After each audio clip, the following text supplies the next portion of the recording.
MCA ma Southeast a Lego Ward kendo in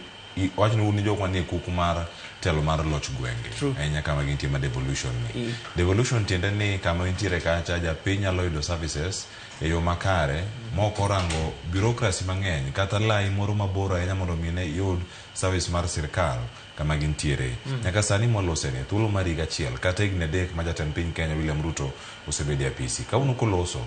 bende woni devolution ni osetiyo ahinya kama intiere ne waloso ka sami donjo kod weche mag thieth lakini winjo weche ma Oscar wacho ka mag Sigomre area ma Sigomre hospital kinende tineno mana malo ineno polo wacho ineno mana polo ter mana kama intiere kiyudo test momi MRI iweyo wado got kiyudo scan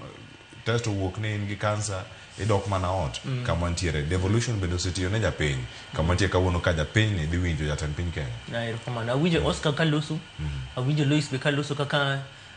jotelo kod challenges kaka sam kanta mu ta wacha ni Lois ngenge chandruok ma MCAs kale nikech wan jok mane ground grassroots pile kan tinga manyalo duoko penjo no en MCA nikech wadak jopiny wane ground sate wane first line ma ng'ato ringe kan gi chandruok mar mor devolution kuom higni adek to bende kata kuom higni adek kuom higni koro wasemaye third assembly ma wan go sani third government mar devolution nyaka no chakre wasebedo the first 2013 2017 2022 mai maradik kama antie kata ka puncha donje e siasa definitely devolution itika ko kino lokrok e gweng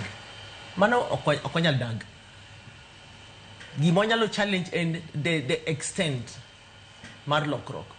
expectations mag jopiny vis-a-vis the actual situation on the ground kelo devolution e gwenge osemiyo services mano kwa yud ga chon waneno gi machiegni osemiyo jotelo manyisha kwa neno machiegni waneno gi osemiyo jopiny timo gi miluongo ni public participation kata bed nen ngato nyalo wacho ni oktima malung to duon japiny winjore e devolution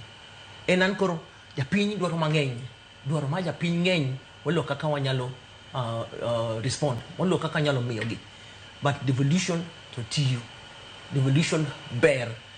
mako wachi ni wadok ndalo mane devolution onge to dwa yoga jopiny pro realize ni kara gini samino onge kode kona kingin kara gini ber devolution as a concept is the best thing that happened to Kenya kaen gima kare ikwale nam ikwale mibadhi ni malo jatend piny Kenya William Ruto selose kauno bende kapo ni umako weche mag corruption kata mibadhi matimore e counties kata mago matimore migepe mamoko mano chwal nyaka e counties wayudo ni achiel kuom gen mago mag thieth to kanyo bende mibadhi otimenewa kawuono koloso geno mani mapono no make gi e weche mage ahinya county mari miwoke Masia mibadhi en gima osechamo Kenya osechando bo chamo intuo machalo cancer e Kenya ma every sector can cut a devolution a national government a private sector wase biro joman mo believe ni corruption kama tiye nyaka chime ma en gima nyaka wa fight wate kaka jo Kenya ni gini watamre ka itamri golo emomiyo ka ngato kwa itamri to kitamri golo tiben kod procedures kata chenro mikale mi wacho ngane otama kata kan tender kata contract nikech mibadhi koro pesa tikwano everywhere okawacho no ber orach men gima nyaka bed a national priority obed a national disaster nyaka go mna like a war kore ka wachop etiende ne adwana med kanyo kama wacho ni chith onge ang'eyo nikech kata siasa ni wa struggle gi weche chieth an kama neno ni a devolution ka pesa mimi wa devolution mwa national government en atamalo matin kabisa tingen omiwa responsibilities double mag mama ko japiny oket devolution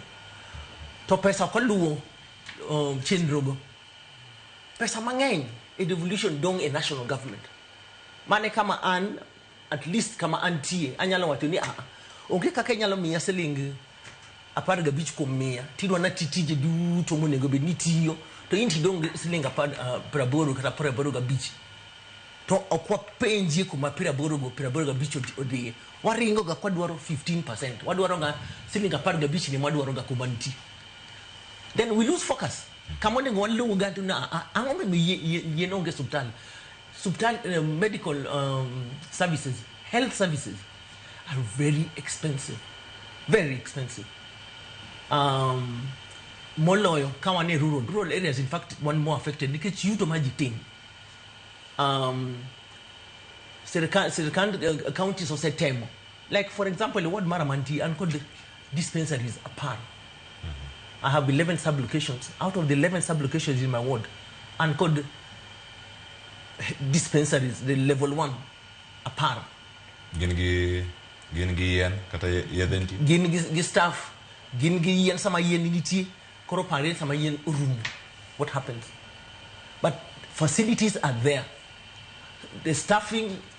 yes, needs to be improved, but we increase the staffing. So the department,